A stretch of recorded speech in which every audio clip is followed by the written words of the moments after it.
Well, all right. So we are about to begin today. So welcome to United States history to 1877. This is our fourth session in the course, fourth of 5 sessions, and today we're talking about Module 4, which covers chapters 10 through 12, and we have some discussion questions that we'll go over in our time together as well. So the objective for this session today is to understand how evidence is used to show cause and consequence in history. And I selected this objective because I was talking with a teacher friend of mine who is familiar with the Big Six history skills. That's actually a great book if you're not familiar with it, called The Big Six. And it goes into depth on how to present skills to students in history so that you can get past that question of why do I need to know this, right? These Big Six skills, one of them being cause and consequence, helps them to understand how this is not just about knowing names, dates, and places, but also knowing valuable skills that they can use in their life beyond their time with us as teachers. So that's our objective for today. And if anyone has any insights right now as to how you use evidence to show cause and consequence, maybe you're comfortable sharing that out. I think it's so important to show students connection that things happened in the past, and to be able to almost safely experiment with this compromise happened, but they don't address or solve the problem, or to bring it forward into today and say that we don't need to kill 600,000 people to figure out a civil war is not a great idea or experiment, that we can share the experience and learn from the past and carry it into our present and the future. Really good. A really wonderful comment. Yeah, I think what I really like about cause and consequence is that it does give us valuable lessons that we can compare to today. And that's something that I think a lot of students have shown me they have some hesitancy around, that a lot of them don't want to tackle a controversial issue and see how it's affecting us today because they feel like it's political or that it's biased. And I have to reinforce them that that's really what historians do, is they use evidence to show cause and consequence in history that then leads us to be able to make that valuable judgment, that valuable connection to today, that makes history a valuable tool, not only in informing our understanding, but guiding us in how we can go forward. Absolutely. Perfect. Okay, let's dive into it. Let's go into it. So the agenda for today, this was shared out in advance, and just briefly, it kind of follows the same format as previous sessions. We've got our connector for today, which is going to be, what is your favorite American myth, and how does it help or hurt American society? And we'll come to that in a second. So I'll plant that seed now if you want to start thinking about your favorite American myth and how it helps or hurts American society. Please start that percolating in your head. We'll take a minute to talk a little bit about how to use the materials in this course, in this session, chapters 10 through 12. Then we'll dive into the specific chapters, chapter 10, Religion and Reform, chapter 11, the Cotton Revolution, and chapter 12, Manifest Destiny. There is, of course, always available the text and reading guides online, and if you have any difficulty in accessing those, please let me know. I can either help you or anyone else one-on-one or via email or text to get those. And then we'll round out our time together by just kind of summarizing what this unit was all about, what this module was all about, and remind you that there is going to be a reflection survey at the end. So that's our brief agenda overview. Are there any questions about the agenda for today, or any additions you'd like to have?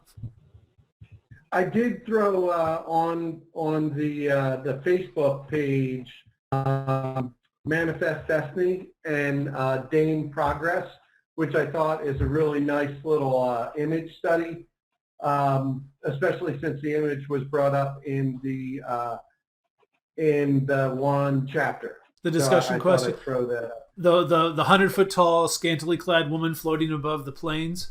Exactly. Yeah, yeah. I always get a kick out of that one. Thank you for sharing that, and thank you for reminding everyone that we do have a Facebook group page for sharing materials that aren't included in the course, but that you as an educator might have to share. I also want to remind people that if you're not on Facebook, it's okay. You can always find these videos on YouTube as well. Okay, anything else? Any other comments, questions, or additions?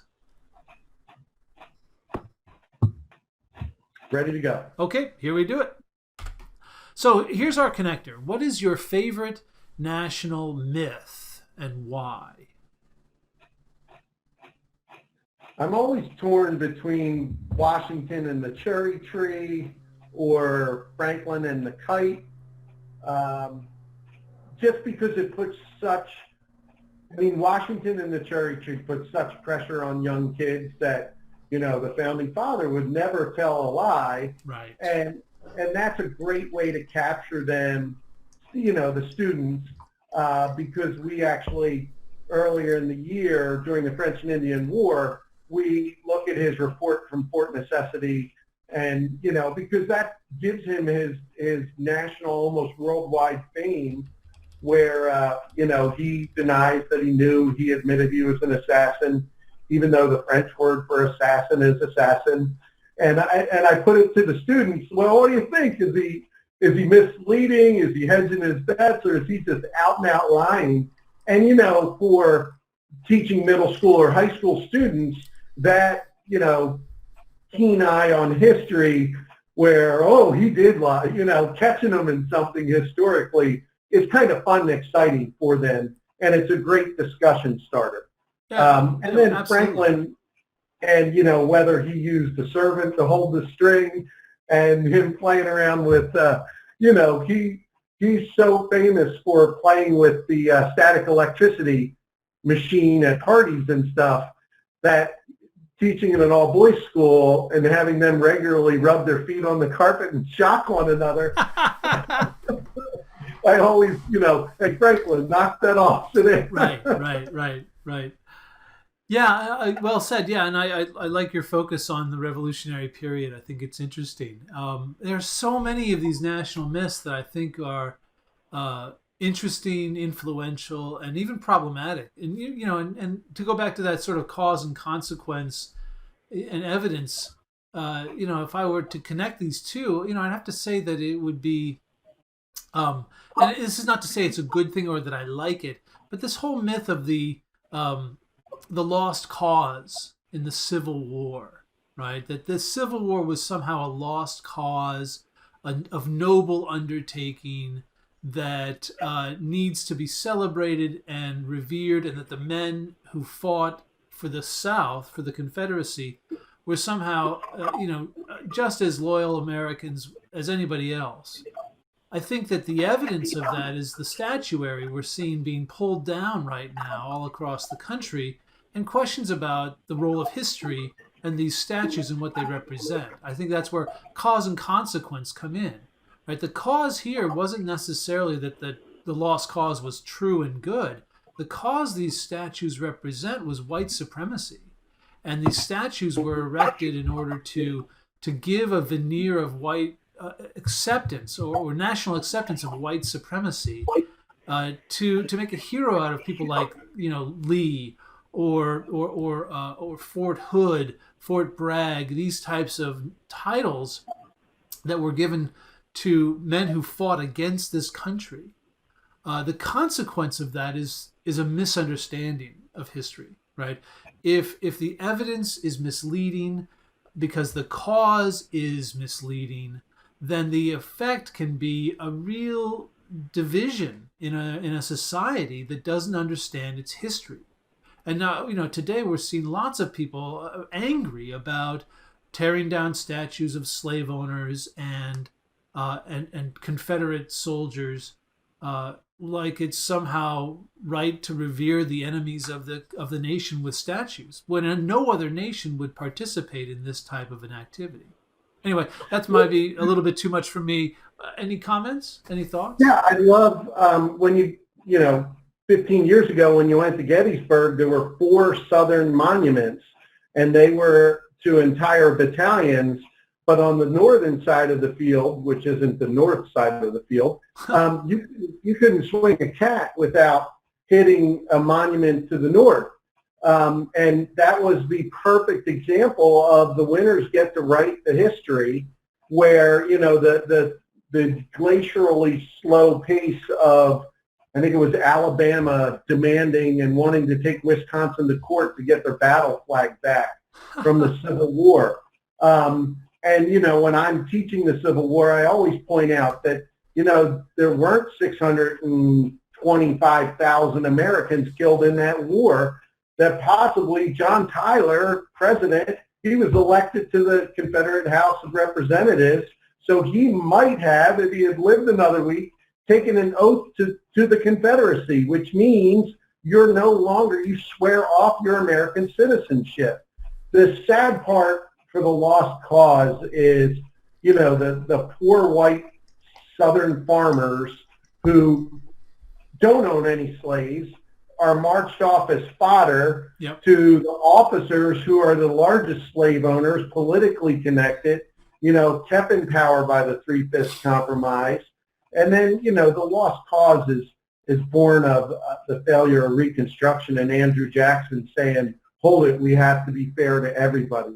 I know these people have been abused for 200 years, but, you know, we can't do special stuff, which is just, you know, and just for me, that's a part of history I would love, because I think the failure of Reconstruction, they love to skip that and get to the Gilded Age as fast as possible. Right. And I just think, you know, 77 to the League of Nations is one of the important periods that we can do better as historians. Oh, yeah, well said. Yeah, absolutely. And I agree. You know, this course is going to end with Reconstruction, and I think it's one of the most fascinating parts of all of American history. In fact, you know, everyone loves the battles and the wars of the Civil War and all that. I find Reconstruction to be far more interesting, because in there is where you really see the infighting continuing, right? And the redemption of the South by white supremacists is tragic, you know, and it really leads to lessons like, how do you win a war, right? And what does victory really represent, right? And then it calls into question, did the North actually win the war, or did they just pummel the South into submission, and then things went on from there? And all of these military will versus economic will, and where it turns from policing to punishment. Right. But, you know, if you're an officer and you send Andrew Jackson a letter, I'm really sorry. Okay, you're back in. Right. And you know, and that was a huge mistake. So you may notice that my sister-in-law, Susan McLucky's on there without her microphone on. So. Well, all right, just let's let Susan know that she's being recorded, and, you know, if she wants to change her name, change her her face appearance, so that, you know, I'm recording my screen, so no one's face is actually being shown right now. But at the end, I will close out my screen, and people will be recorded at that point. So just wanted to be clear on that for privacy concerns and respect to all parties involved. So welcome to Susan. Susan, it's nice to have you here. There you go. Well, hopefully she can get her microphone to work, because I'd love to hear her thoughts on this. We're just rounding out our connector right now on your favorite national myth. We heard about, you know, the I Cannot Tell a Lie from Washington, or the electricity experiments of Ben Franklin, but then we talked in depth about the lost cause and the mythology around the Civil War that's causing so much controversy now, as Civil War statuary are being torn down around the country. And that is an example. Sorry, go ahead. I can add, Susan and I are both veterans, and I know we had a discussion a while ago about the bases being named only after Southern generals. And even when I was in the military, I was like, why are we naming bases after guys that lost? I mean, I used to go to AP Hill and train all the time. And it was infuriating. And it was an act of the House of Representatives. Once Reconstruction failed, they said, hey, we can only name, and, you know, they carried enough votes and bullied people into it, which is, you know, just a shame. Well, yeah, and thank you for sharing that. I didn't know about your military background. I think that's also something that students would enjoy knowing about as well. And this personal experience only makes the history come alive. Yeah, I was surprised because until they announced they were renaming Fort Bragg and Fort Hood, I didn't actually know that they had done that. I knew about the statues, but I did not know about the bases, and that's a head scratcher.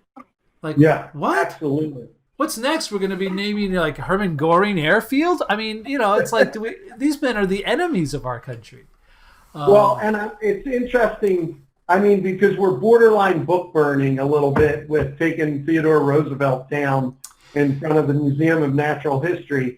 He's the first U.S. president to have dinner with African Americans in the White House as guests.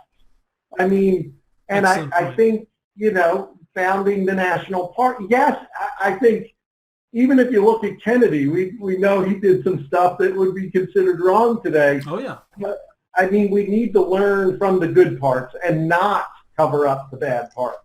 I mean, that's where that's a really good one.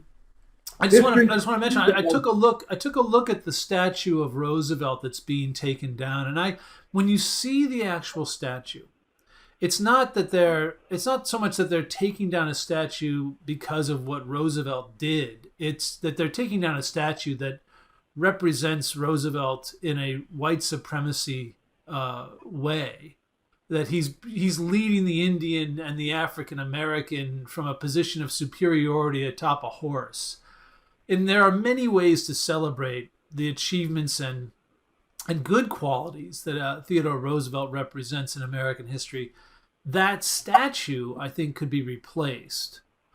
Just as you wouldn't necessarily have a statue of George Washington with his hand on the head of a slave in chains at his feet, that, I think, presents Washington in a way that no one would respect. And that these statues, I think, need to be reconsidered for their content, not just for their characters.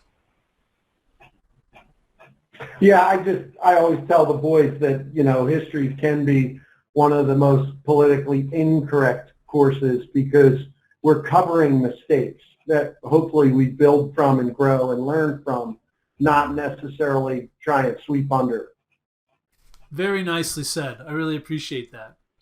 Well, I think for time, I want us to be able to talk in depth about all of the discussion questions for each of these units, but I'm not sure if Susan is able to let us know if she can be heard. I'd love to hear your voice. Are you there, Susan? I'm working off my phone, so I'm kind of limited as to what I can see and what I can do. Okay. Well, welcome. It's nice to hear your voice, and I hope you'll be here for our next session. Our last session is next week on Monday, so I hope you can come back for that as well. Sure. Sounds like a good way to spend an afternoon.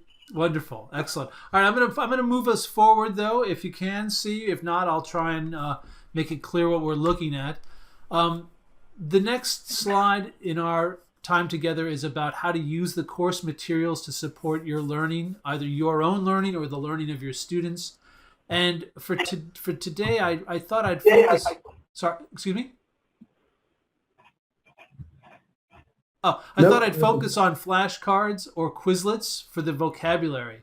I think vocabulary is a tedious thing for students to do, but maybe they just think it's about sheer memorization. And I think there are ways to approach vocabulary and flashcards that can broaden the discussion and could even be used as a classroom activity, right?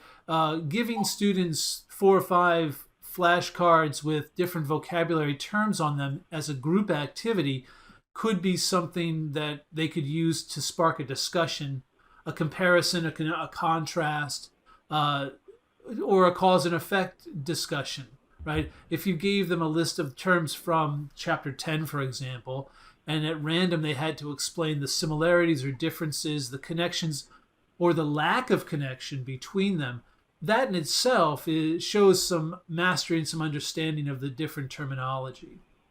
Another way to do this, of course, is to have them organize all the vocabulary by theme and to explain it. One of the things I've often done with my students is have them, on the boards around my classroom, I'll put white paper on the board, and I'll write women, African Americans, presidents, laws, economics, and then I'll have them put the vocabulary in the themes as sort of maybe a walking museum type exercise, right? A gallery walk. And then they have to explain why they put that term under that theme. So that's that. Any comments or questions on how to use the course materials to support learning? Good stuff. Okay, very good. Moving on. Now we are into Chapter 10, the first of our 3 for this Module 4. And the discussion questions are here. And I just grabbed the cover page from the reading guide. I apologize, this image didn't come out as clear as I'd like, but it's a camp meeting from the early 19th century where the Second Great Awakening and the burned over district of Upper New York State were really, sparking, for lack of a better word, or igniting new religions in America. And the question here, first for us, is how did Americans respond to the Second Great Awakening? So either Susan or John, what do you think about this? I really think Americans jumped into it with kind of a spirited response to fix all, like abstinence, family connectivity, everything that could improve the American individual was kind of glommed in here. So, I think, and I'm having trouble thinking of the prohibition, kind of the birth. The temperance movement. Yeah, and the child labor laws and kind of the family unit were all kind of brought in together and continued to move it along to really to fan the flame. Oh, we fixed one. Let's get our next mission and to keep it rolling. Right on. Very good. Very good. Susan, are any thoughts on how Americans responded to the Second Great Awakening? Honestly, I teach world geography, so this is more of a learning experience for me. This is kind of outside the scope of what I deal with. Fair enough. Very good. And I notice Myra is with us, or MD, if she wants to be known as MD. I don't know if she has a comment that she wants to make on this question. Actually, I joined after you asked the question, so I don't know what we're talking about. Sorry. And I just want you to know your name is on the screen and we're recording this. If you want to change that, okay. I will edit this out if you don't want your name to appear on this part of the presentation, just for your own. It's okay. No worries. It's okay. Okay, Thank then you. we'll go ahead. So the question we're talking about is, how did Americans respond to the Second Great Awakening?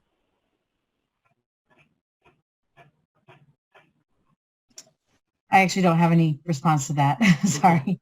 Well, I would then build off of what John mentioned, in that they really kind of jumped into reform, right? The Second Great Awakening is a religious revival that leads to a number of different reform movements that have not just short-term but very long-term impacts. And like when John mentioned the temperance movement, we're going to see that ultimately unfold into the prohibition movement, which is going to lead to an amendment to the Constitution, along with women's rights, along with slavery. All of these reform movements come out of this religious revival known as the Second Great Awakening. And and it's not just all like change for necessarily the better. One of the more interesting things I think about the Second Great Awakening are some of the new religious movements, or even the communes that are born out of this, like the Onitans. The Onitans are a fascinating group of religious community up in New York State that kind of tried to reform the family system and basically said, well, what is a family? And maybe we can experiment in what family really means, and then we can experiment in what marriage means and what monogamy means. And they get really into, I would put them even more further into experimentation than even the free love movement of the 1960s. They decide that basically, we're all going to raise everybody's kids, and we're all going to have everyone's husbands and wives are in common, and it doesn't really work. But it shows that Americans are open to the idea of experimentation, of reform, and questioning. So the second question, unless there was a comment. Okay. The second question for Chapter 10 is, why did anti-slavery Americans begin to demand the immediate abolition of slavery? I think that was it the Germantown Friends had put in a petition in like 1688 in Philadelphia, and they had seen England outlaw slavery.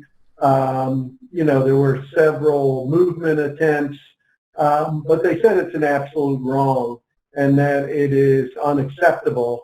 Living in the Philly area, we have the Harriman plantation. The guy who was the secretary of the Continental Congress was put out of the Quaker faith, I believe, because he owned too many slaves. Not because he owned slaves, but too many slaves.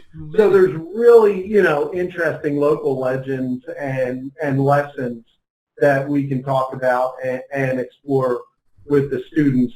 But eventually, we have given it enough time. The Northwest Ordinance is now in function. You can see that the frontier is not relying on slavery, and there's no need to expand a sin of the past into the future territory or the future. Well said. Well said. Susan or Myra, anything to add?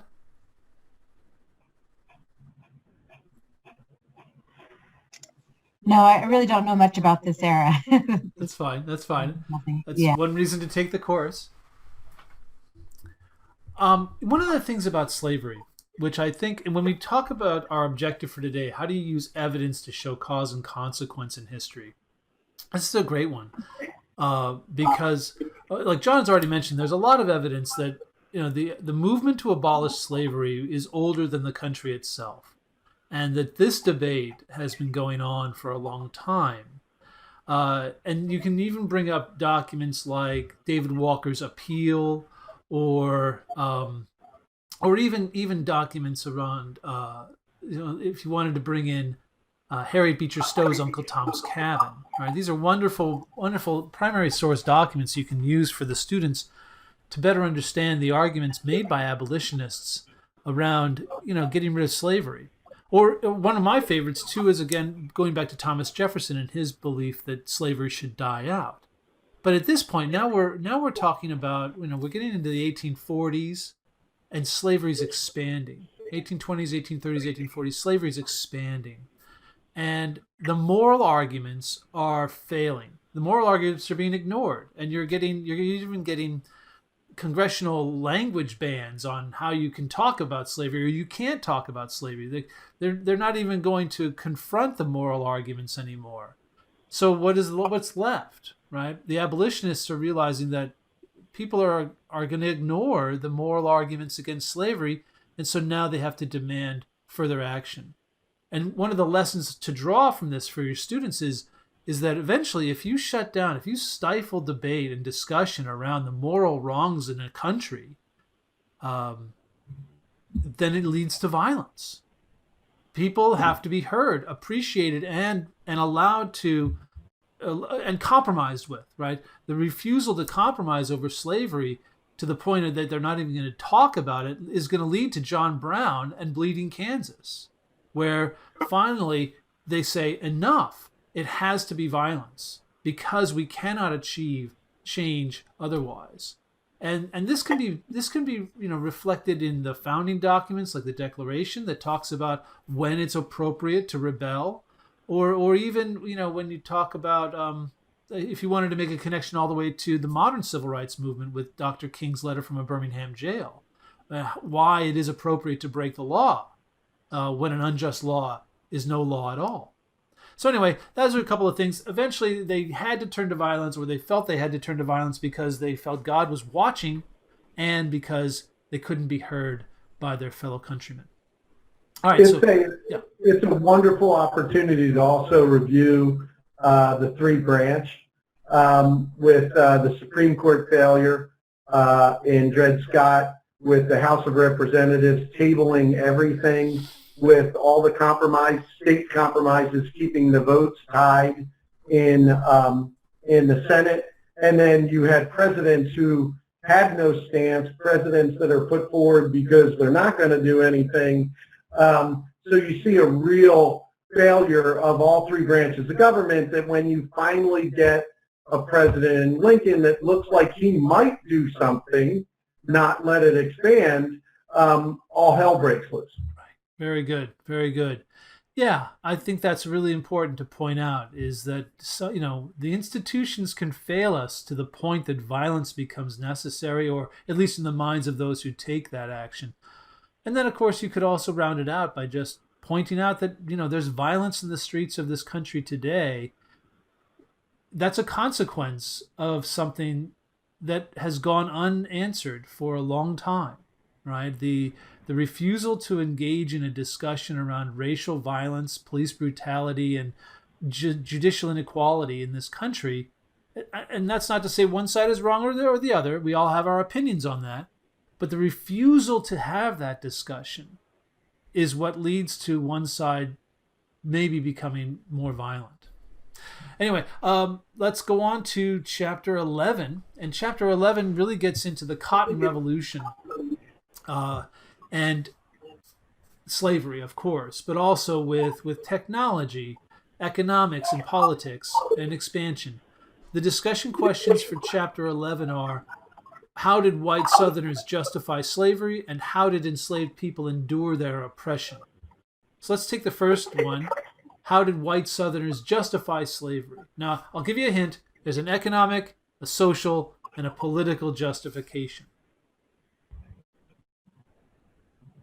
I'll jump in. Okay. I think, they did use the Bible. They said they were rescuing these people from the jungle. Of course, nobody ever considered, like the Native Americans, they've lived there for thousands of years and everything was going really well, or, functioning. And then economically, they said that this is the underpinning of the national wealth. And in truth, at that point, it was. I mean, New York City being the largest shipper of slaves, Rhode Island, their entire merchant marine based around slave labor, and all the raw materials in northern factories, except for anthracite, is coming from the South.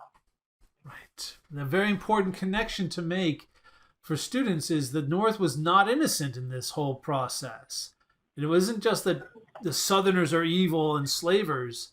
The North has blood on its hands too, right? And that it's not as easy as saying North is good and South is bad.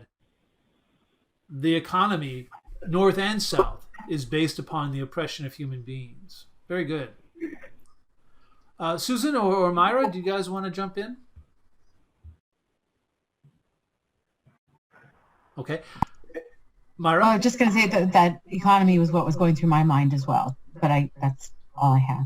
Okay, good. So I feel like we've got the economic reason laid out, and we've got I'll call it the social reason, right? The social reason being that the Bible was used to justify slavery, and that being a strong social force or social argument, because the Bible is so central to people's, to American society at this point in the Second Great Awakening. And if you read Harriet Beecher Stowe's Uncle Tom's Cabin, which I'm actually doing with my son right now, it's really wonderful. We're reading together over the summer. You can really see how she tackles this Southern defense of slavery using the Bible. to constantly pick at and poke at the failure that this really represents, that it's not true, that it's not actually supported by the Bible, that's a social debate that's going on.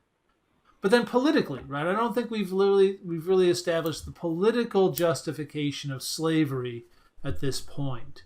Can anyone imagine what the political justification of slavery might be?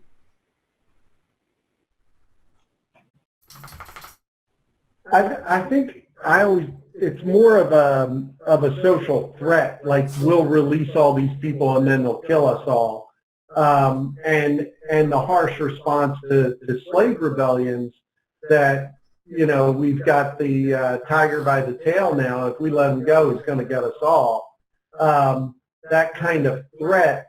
But, all the compromises and the 3/5 compromise on the Constitution, that really gave them unfair representation. And the neat thing is the Hartford Convention at the end of War of 1812, they wanted to do away with it, the Federalists, which is one of the cool recommendations.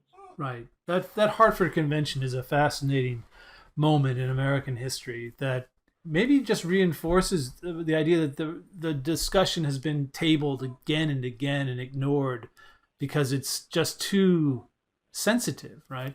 I think the political justification of slavery is that if you emancipate slaves, they're going to kill their masters, and who wouldn't agree with that? Like, I tell my students, if you saw somebody doing what we did to slaves to someone of your family or to you, you might want to seek revenge as well. So it does have an understandable justification, although not necessarily legitimate. But then politically, just recently, if you tie in, they just found the written order of the Juneteenth down in Galveston, and it said, well, stay with your masters now and accept the salary. You're no longer slaves. Right. But we won't support idleness and do not gather at military. They're there to protect them and free them, but they want them to stay with their masters and now become waged employees. Right. I'd love to hear that contract negotiation. Well, I was also surprised to hear about how members of the Freedmen's Bureau actually, almost arm-twisted freed men to go back and become wage laborers for their former masters. Not really giving them the freedom to pursue what they wanted to, but just sort of saying, no, you got to go back. But that would be the economic argument. One last thing I'd say about politically, before we move on to the second question here, is that politically speaking, it was justified in that it kept the country together, right? From the very founding up through the start of the Civil War, the idea of emancipation was constantly off the table because slavery was necessary to keep the country unified, that the South would rebel and would secede if anything threatened that peculiar institution. And that's a very important point to make to students because it really represents the breakdown of politics. Politics is the art of compromise. And I think a lot of young people don't understand this. They think my side, my party, whatever, my view, red state, blue state, I have to win. Well, no. The reason everybody hates politics is that it's all about not getting everything you want. And we don't see that here in American history. We see the South has to get what they want or they're out. And eventually they do. They leave. So, second question, moving on for time, is how did enslaved people endure their oppression? There are a lot of examples of the infant side where mothers would actually kill their children. I truly believe that they would break as much equipment as they could without, receiving the beating or being caught doing it, work slowdowns, which then is turned around on the enslaved population, and they're lazy. They need people to keep to have the whip and make them work. Which, not being the most positive person for Thomas Jefferson, I always point out that he took all the young slave children, put them in the nailery, and the ones that worked really hard were given skills and crafts and trades The ones that showed up late, didn't work hard in the nail, were sent to the field to be field hands. And I guess a little evilly love to point out that Thomas Jefferson has a lot of fingerprints on the public education system. That kids that work really hard and do well get scholarships, and kids that don't get, That's interesting. Yeah. That's an interesting comparison, and then maybe there's our objective right there: using evidence to show cause and consequence over history. I never thought about that. I always thought of the modern public school system as being born out of the late 19th century, not sort of the early 19th century. Very interesting. Susan or Myra, comments on how the enslaved would endure their oppression? Well, I think the same as John. Oh, sorry. I was just going to say, I think the same as John about, that they found their ways of coping with it more subtly. But definitely there were resistance all along. Okay, good.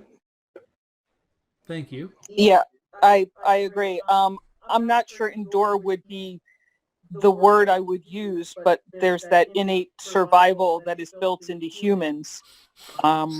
And you do what you need to do. But I just have a problem with the word endure. Okay. Is there a word you'd prefer or you think would be more accurate? Endure, to me, makes it sound like it wasn't as horrific as it was. Right. I mean, you can endure the chemistry class that you hate, but I'm not so sure I would apply that. It just seems to take it a lot more lightly than it needs to be. Okay, great. I really appreciate that. And that might actually be something for us all to benefit from, as educators or students of history, to pose that question about language in our students. Is there a better way to phrase this question that might show the evils of history, the evils of slavery more accurately? And that, questions around language are important in history. Obviously, language was one of the weapons used against the slaves. And that's important for them to understand. And that'll come up again in the modern civil rights movement as well.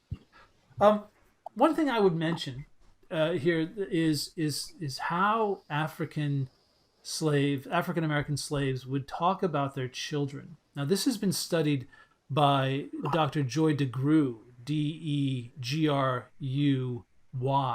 Dr. Joy DeGruy came up with the theory of post-traumatic slave disorder, which is a fascinating concept in psychology, that there is this trauma that gets passed down from parent to child, mother to child, that can be inherited physically, and therefore impact the performance, the development, the cognitive development of students of color, because of the ongoing trauma they've experienced from slavery onward in African American communities.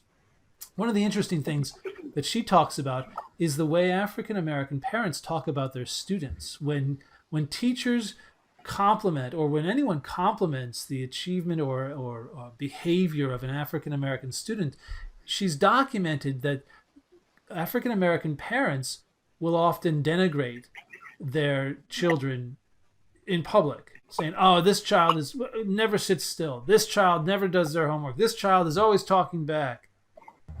And what she has argued, and again, it's her argument, her presentation on this, she's argued that is a legacy of slavery, because whenever an African American slave child would show promise or be complimented by their slave master, one way to avoid having their child sold would be to comment on their negative qualities.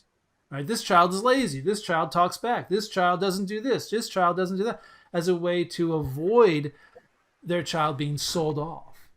And I found that to be a very fascinating connection between, slavery and even current day, that this tradition of denigrating African American children by their parents that she has studied. I haven't studied this stuff, but she has brought this forward. I thought, wow, that's fascinating. I'll leave it there, and I'll encourage you to check out Dr. Joy DeGruy and her theory on post-traumatic slave disorder. It's really interesting stuff. I want to be mindful of our time, and I'm noticing we're down to the last 10 minutes, so I'm going to try and push us onward. So the next chapter, chapter 12, is on manifest destiny. And this connects back to our original connector, which is, what is your favorite national myth? But the two discussion questions are, first, was the early United States an empire? And I guess that we're going to ask for explanation on that. And did the American growth help or hinder national unity? Now, just to be fair, I'll practice sort of starting with Susan or Myra, because John has always led the way on this discussion. I just want to make sure all voices get primacy here. Susan or Myra, do you want to lead us through the first discussion question?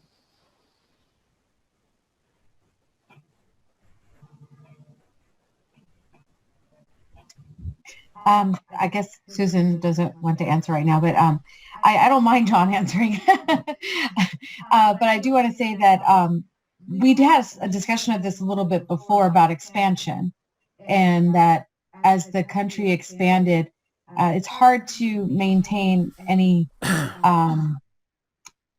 semblance of like the political power and things like that. You become your own, like the territory of Texas, how they wanted to become their own country. And so as you expand, it's hard to control that, you know. And of course, we have people that are from all different parts of Europe who are coming into what would be the U.S. And so they have different mindsets, different thoughts, and of course they have different relations with the Native Americans there. So that's all I want to say on that. Excellent comment. Thank you for sharing that. Susan, was there anything you wanted to say?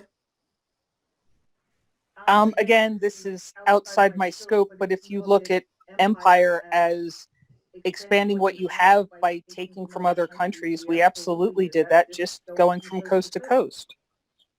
Good. Yeah, your world history background serves you well there. Excellent. All right, John, what's your answer? I agree 100% with MD and Susan. I think that if you look at this from a Native American or a Mexican point of view, where America's taking, from a European point of view, I think it was more a competitive point of view, that America would not be seen as an empire at all. But if you look at it Native American point of view, this is empire building activity, 100%. And I had something else, but I forget right now off the top of my head. Fair enough. So just to remind us of our objective for today, we're talking about how evidence can be used for cause and consequence in history. And I think this chapter gives us a lot of that, especially when we think about the early United States. And when does it decide, or when does it begin to become an empire? Was it at the very outset? Or is it something that happened as we expanded and slavery didn't go away? Or is it actually unintended, or was it an upfront intention from the very beginning? So, second question here to think about is maybe part of that consequence of our objective for today. Did American growth help or hinder national unity? If I could go back, I remember now.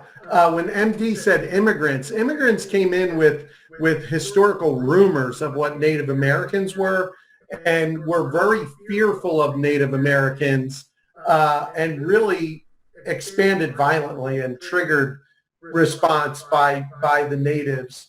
That, you know, I don't want to say it's self-fulfilling prophecy, because the immigrants come in, they push and attack natives.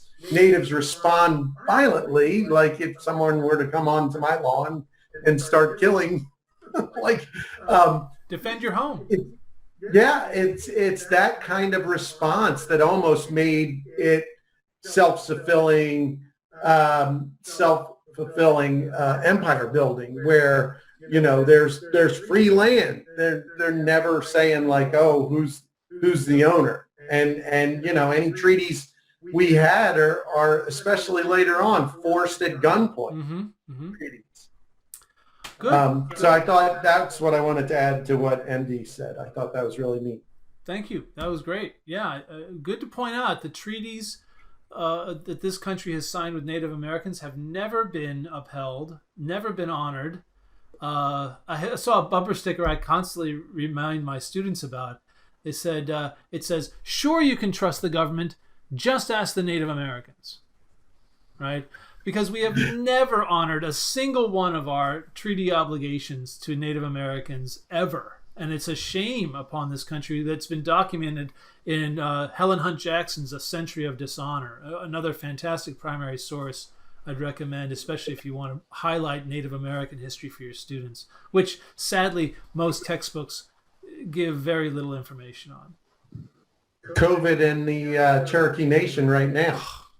Yeah, it's like, yeah, you would hope that things might change a little bit, but sad to say. Well, Susan and Myra, do you want to comment on the second discussion question? We are running a little short on time. I think it's hard to say if it was ultimately always the idea, because they didn't really know how big the U.S. is. At the beginning, they're only thinking of just surviving. And once they get past that, then there's that Oklahoma land grab, like you were saying, John. I think there was one in Arizona as well. And it's kind of ironic because, people already live there. So this land grab of, other people's land, basically.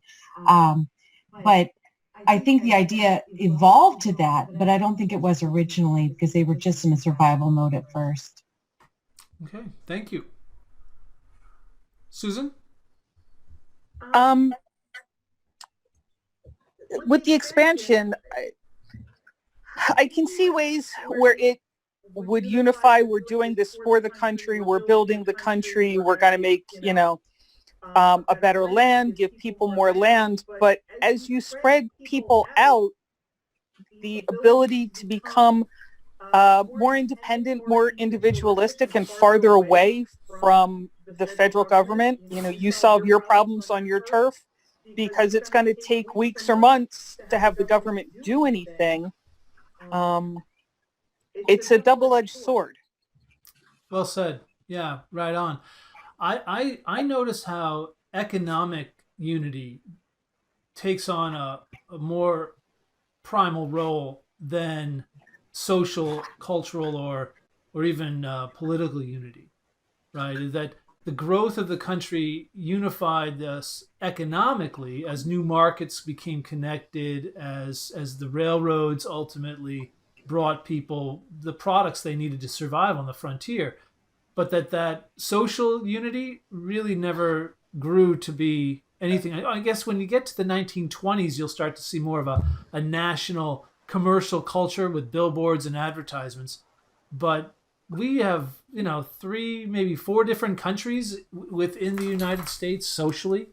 Politically, I don't even know what the number could be. We like to talk about red state, blue state today, but I think that's kind of too simplistic to think about. But yeah, so I think, and of course, one of the things inherent in this question is the role of slavery. As we grew economically and grew together economically, we were being torn apart politically by the expansion of slavery that came along with that economic growth. All right, so I need to respect your time by rounding out our session today with a short summary and then a reminder of some materials that are available to you, and our final session that's going to happen next week. So just to summarize, the new religions that we read about in Module 4 created new energy for social and political reform, and they moved the slavery question to the front of the American political debate. Advancements in technology made the South prosperous and expanded slavery, but it also increased tensions around the debate over the peculiar institution, as they called it. And then Manifest Destiny allowed white Americans to imagine a just cause for expansion while masking and minimizing the tragedy and genocide that would follow, both in terms of slavery, but also, as mentioned, Native Americans. So that's the summary and reflection. I'd love it if you would complete the reflection survey for session 4 that was in our agenda for today. And if you have any questions or comments, and I'll get to that in just a moment, but please remember that our final session is next Monday, It'll be at the same time, 11 a.m. Pacific time, and I know many of you are on the East Coast. And there will be a recording. I'll make the edits and I'll post it online probably by the end of today, in case you want to look at it again or whatever, make a comment on that. And please, if you use Facebook, continue to use our Facebook group, and know that you will be allowed and welcomed to continue to use it even after the course finishes next week. So are there any questions that you're holding before we finish for the day? We're all good? Okay. Thank you very much. Thank you. And Thank you. remember that Thank if you, you. at the end of the course, if you are satisfied with what you experienced, I would really benefit from any written comments or recommendations that you might share with me, so that I can use it to promote the course to other teachers and students. Thank you. Have a great week, everyone.